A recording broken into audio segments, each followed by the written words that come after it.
नमस्कार बंधु मैंने आपण मानक स्वागत आज राशि कार्यक्रम को। तो आज वीडियो रे आमे कथा हवा राशि चक्र द्वितीय राशि वृष राशि जून 2026 मासिक राशिफल विषय रे। एही मासरे किछि ग्रह मानकर खास गोचर होउछि जहाँकि वृष राशि व्यक्ति विशेष मानक जीवन रे किछि इंपैक्ट पकेबा पई जाउछि। तो आपण मानक मनरे निश्चय रूप से एपरी प्रश्न आसथिबो जे जदि ग्रह माने एपरी भल इंपैक्ट पकाउछंती राशि उपरे ताहेले कोन कोन रिजल्ट सब देखिबा को मिलिबो, कोउठी भल मिलिबो कोउठी खराब मिलिबो। प्रत्येकटी क्षेत्र में नेगेटिव आ पॉजिटिव रही थाए। जदि आमे जानि जिबा कि आम साथी रे कोन हेबा को जाउछि, आम सहित एही मासरे कोन केबे केउठी भल रहिछि केउठी खराब रहिछि, एही सब किछि जदि जानि जिबा ताहेले 100% आपण निजर लाइफ रे बहुत आगो को बढ़ी पारिबे। तेबे चलंतु जानिबा आपणकर एही मासटी किपरि जीवो। तेबे जदि आपणकर एही वृष राशि होई थाए ताहेले कमेंट बॉक्स रे भक्ति और श्रद्धार सहित लिखि दियंतु जय श्री हनुमान, जहा द्वारा आपणकर जीवन रे निश्चिंत रूप से सुख शांति एवं विकास आसीबो। जदि आपणकर निज उपरे विश्वास अछि, एहा सहित भगवानक उपरे विश्वास अछि, ताहेले एहा थरुटी आपण लेखिकि देखंतु। तेरे बंधु मैंने आसतु जानिबा ग्रह मानकर गोचर।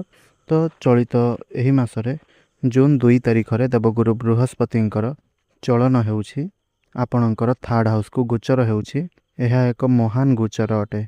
आउ जदि देखिबा ताहले शुक्र एवं बुधंकर मध्य गोचर हेउछि एही मासरे। तो बहुत भल रिजल्ट आपण पाई परिबे एही मासरे। सूर्यंकर गोचर मध्य एही मासरे हेउछि एवं मंगलंकर गोचर मध्य हेउछि। तेबे कौन कौन सब गोचर फल आसीबो ताहा ध्यान देई करी जानंतु। तो सर्वप्रथम चलंतु जानिबा आपणकर स्वास्थ्य किपरि रहुछि। तो स्वास्थ्य ही मनुष्यर संपद होई थाए। आपणकर राशिर स्वामी शुक्र द्वितीय घरे अछंती, बुधंक साथी रे अछंती। आउ एहाकु कुहा जाई थाए लक्ष्मी नारायण युग। आउ जदि देखिबा आपणकर राशि रे वर्तमान रवि बा सूर्य गोचर करूछंती। आउ ये हेउछंती गोटे पावरफुल बा शक्तिशाली ग्रह। राशिर कारक आत्मार कारक। जदि आपण निश्चिंत कोनोसी बेसी चिंता करिवे गोटे विषय रे, आउ जदि आपण निजर राग को कंट्रोल न करिवे ताहेले आपणकर सूर्य उत्तप्त हेबे, खराब हेबे, जहाँकि जेउ कारण पई आपणकर मुंड बिंधा आउ हार्ट जनित हृदय जनित रोग आपणकर देखा देई पारे। तेणु आपण कंट्रोल करंतु। आपणकर डायबिटीज, सुगर, ब्लड प्रेशर एही सब बढ़ी जाई पारे। विशेष किसी खराब नहीं कि आपण को कौनसी नेगेटिव कथा गुड़िक कह जाऊ नहीं, किंतु जो सब घटना गुड़िक घटवा जाऊँगी ताहा संपर्क में आपण को सूचना दि जाऊँगी। केवल आपणकर खराब नहीं भल मध्यम किछि रहिछि जहाँ संपर्क में आपण वीडियो रे आग को जानिबे। एहा सहित जदि आपण ट्रैवलिंग करूछंती ताहेले आपण टिके खाद्य पेय उपरे कंट्रोल करबा उचित। आपणकर अधिकरु अधिक टिके स्टोमक रिलेटेड प्रॉब्लम हेबार देखा जाउछि, जहाँ को जदि आपण कंट्रोल करूछंती ताहेले आपणक पई बहुत भल रहिबो। सेमिति किछि रोग आपणकर नाही, किंतु बस आपणको टिके सावधानतार सहित चलिबा उचित। तेबे बंधु माने एबे कथा हबा आपणकर पंचम घर, जहाँ कि आपणकर विद्यार्थी मानकर पाठ पढ़ा संपर्क रे। तो शिक्षार्थी माने जदि आपण एडमिशन रिजल्ट फॉर्म फिलअप एही सब किछि रे भलो आपण चाहुछंती ताहेले आपणक पई 15 जून पूर्वरु ही भल समय रहुछि। आपण समस्तिंक पई बहुत भल समय रहिछि। जदि आपण कर्म करिछंती तेबे निश्चिंत रूप से बृहस्पतिंकर महागोचर 2 जून रे आपणकर भाग्य स्थान रे देखिबे। आपण निश्चय रूप से लाभ गोटे आपणकर भाग्य को नहीं करी पाई परिबे। तो आपणकर शिक्षा क्षेत्र किछि एहिपरि रहुछि।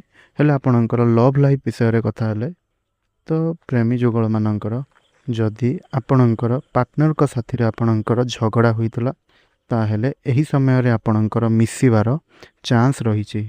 एहा सहित आपणकर संपर्क रे किछि मधुरता आसीबा पई जाउअछि, किंतु जेहेतु आपणकर रवि अछंती तेणु आपणको टिके राग रे कंट्रोल। मु जहा कहूछि ताहा सब ठीक आउ बाकी सब भूल। एही सब चिंताधारा रखिले कथा गुड़िक कहिले आपणकर लव लाइफ रे पुणी प्रोब्लेम हेबा आरंभ हेबो। जीवन रे जे लव रे समर्पण भाव रखि पारिछि सेही व्यक्ति ही जीति पारिछि। आउ जे संदेह करिछि सीए खराब होई जाइछि। तेणु आपण लव लाइफ रे बिल्कुल समर्पण भाव करंतु। 8 ରୁ 20 ଜୁନ୍ ଭିତରେ ଟିକେ ଆପଣଙ୍କର ଡିଷ୍ଟର୍ବାନ୍ସ ହେବା ପାଇଁ ଯାଉଛି। ଏହାପରେ ଆପଣଙ୍କର ଲଭ୍ ବା ପ୍ରେମ ଜୀବନରେ ପୁଣି ରିକଭରି ହେବ, ପୁଣି ଭଲ ସମ୍ପର୍କ ଗଢ଼ିବ। ସବୁଠାରୁ ଖୁସି ଖବର, ଯେଉଁମାନେ ନିଜର ଭଲ ପାଇବାକୁ ବିବାହରେ ପରିଣତ କରିବାକୁ ଚାହୁଁଥିଲେ, ଆପଣମାନଙ୍କ ପାଇଁ ସମୟ ବହୁତ ଭଲ ରହୁଛି। ଆପଣମାନେ ଏହି କ୍ଷେତ୍ରରେ ସଫଳତା ପାଇବା ପାଇଁ ଯାଉଛନ୍ତି, କାରଣ ଆପଣଙ୍କର ପ୍ରଥମ ଘରର ସ୍ୱାମୀ ଏବଂ ପଞ୍ଚମ ଘରର ସ୍ୱାମୀ ଏହି 2 ଜଣ ମିଶିକି ଆପଣଙ୍କର ଗୋଟିଏ ଘରେ ରହୁଛନ୍ତି। ଆଉ ଏହା ଆପଣଙ୍କ ପାଇଁ ବହୁତ ଭଲ କଥା ଅଟେ। ତ ଆପଣଙ୍କର ଲଭ୍ ଲାଇଫ୍ରେ ଟିକେ ଚେଞ୍ଜିଂ ମଧ୍ୟ ଆସିବା ପାଇଁ ଯାଉଅଛି। ତ ଆପଣଙ୍କର ପ୍ରେମ ଜୀବନ ଏହି ମାସରେ କିଛି ଏହିପରି ରହିବା ପାଇଁ ଯାଉଛି। ତ ଯଦି ଆପଣଙ୍କର ବୈବାହିକ ଜୀବନ ବିଷୟରେ କଥା ହେବା, ତାହେଲେ ଆପଣଙ୍କର ସପ୍ତମ ଘରର କାରକ ହେଉଛନ୍ତି ମଙ୍ଗଳ, ଯିଏକି ପ୍ରଥମ ଘରେ ଅଛନ୍ତି। ଯଦି ସପ୍ତମ ଘରର ସ୍ୱାମୀ ଆପଣଙ୍କର ପ୍ରଥମ ଘରେ ରହିଥାନ୍ତି, ତାହେଲେ ସେ ଆପଣଙ୍କର ବିଦେଶ ଯାତ୍ରା କରାଇଥାନ୍ତି। ଯଦି ଆପଣଙ୍କର ବିଦେଶରେ ସ୍ୱାମୀ ଅଛନ୍ତି, ହୋଇପାରେ ତାଙ୍କଠାରୁ ଆପଣଙ୍କୁ କିଛି ଶୁଭ ଖବର ବା ଭଲ ଖବର ମିଳିଯାଇପାରେ। ନହେଲେ ତାଙ୍କ ଦ୍ୱାରା ଆପଣ କିଛି ଲାଭବାନ ହୋଇଯାଇପାରନ୍ତି। ନହେଲେ ଯଦି ଆପଣଙ୍କର ସ୍ତ୍ରୀ ଅଛନ୍ତି, ତାହେଲେ ଆପଣଙ୍କୁ ବୁଲେଇ ନେଇପାରନ୍ତି, କିମ୍ବା ଆପଣ 2 ଜଣ କେଉଁଠିକି ଯାଇପାରନ୍ତି, ଟ୍ରାଭେଲିଂ କରିପାରନ୍ତି, ଦୂର ସ୍ଥାନକୁ ବୁଲି ଯାଇପାରନ୍ତି। କିନ୍ତୁ ଗଲା ପରେ ଯେହେତୁ ମଙ୍ଗଳ ଆପଣଙ୍କର ଗୋଟିଏ ପାପ ଯୋଗରେ ପୀଡ଼ିତ ଅଛନ୍ତି, ତେଣୁ ବିଲକୁଲ ଆପଣ ଝଗଡ଼ା କରନ୍ତୁ ନାହିଁ। ପଛ କଥା ଗୁଡ଼ିକୁ ନେଇ ବିଲକୁଲରେ ଝଗଡ଼ା କରନ୍ତୁ ନାହିଁ। ରୋମାଣ୍ଟିକ୍ ମାହୋଲକୁ ଆପଣ ଜମାରୁ ବି ଖରାପ କରନ୍ତୁ ନାହିଁ, ନହେଲେ ଆପଣଙ୍କର ସମ୍ପର୍କରେ ପୁଣି ତିକ୍ତତା ଆସିଯିବ। ଫ୍ୟାମିଲି ପ୍ଲାନିଂ ପାଇଁ ମଧ୍ୟ ବହୁତ ଭଲ ସମୟ ରହିଛି। ଯେଉଁମାନେ ନବବିବାହିତ ଅଛନ୍ତି, ତ ଆପଣମାନେ ଭବିଷ୍ୟତର ଫ୍ୟାମିଲି ପ୍ଲାନିଂ କରିପାରିବେ। ତ ବର୍ତ୍ତମାନ ଚାଲନ୍ତୁ ଜାଣିବା ଆପଣଙ୍କର ଭାଗ୍ୟ କିପରି ରହିବ ଏହି ମାସରେ। ଯଦି ଭାଗ୍ୟ କଥା କହିବି, ତାହେଲେ ଆପଣଙ୍କର ଖାସ୍ କରି ଏହି ମାସରେ କିଛି ପରିବର୍ତ୍ତନ ହେବା ପାଇଁ ଯାଉଛି।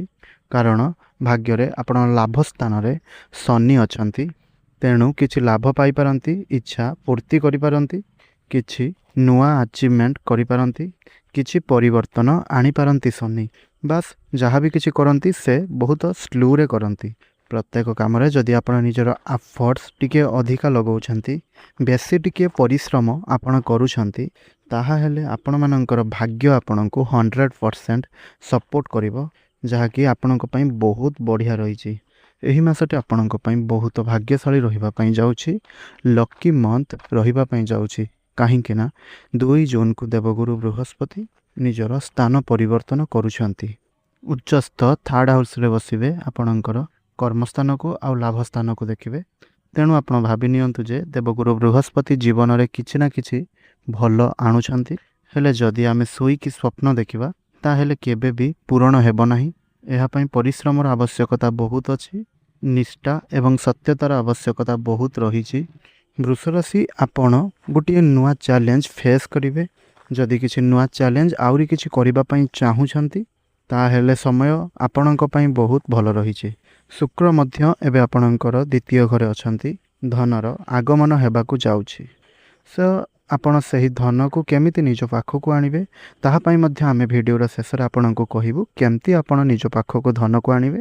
ତା ପାଇଁ ଆପଣଙ୍କ ପାଇଁ କିଛି ମହା ଉପାୟ ମଧ୍ୟ ରହିଛି, ଆପଣଙ୍କ ପାଇଁ ପ୍ରତିକାର ରହିଛି। ଏବେ ଚାଲନ୍ତୁ କଥା ହେବା ଆପଣଙ୍କର କ୍ୟାରିୟର ବା କର୍ମକ୍ଷେତ୍ର ବିଷୟରେ।